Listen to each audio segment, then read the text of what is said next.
রাজনীতির ব্যস্ত অঙ্গনে কখনো কখনো একটি সন্ধ্যা হয়ে ওঠে প্রতীকের ভাষা, মতভেদ, দূরত্ব কিংবা দীর্ঘ নীরবতার পর এক মঞ্চে উপস্থিত হওয়া।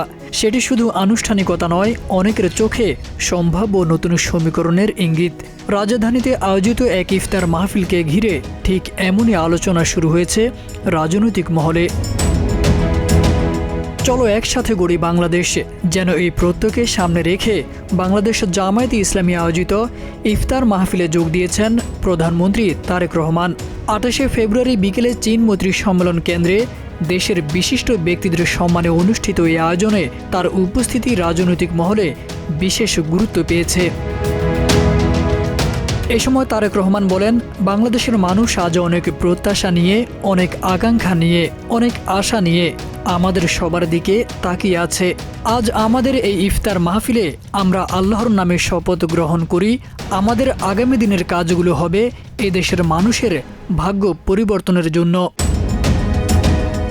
অনুষ্ঠানে উপস্থিত ছিলেন দলটির আমির ডাক্তার শফিকুর রহমান সহ কেন্দ্রীয় নেতৃবৃন্দ।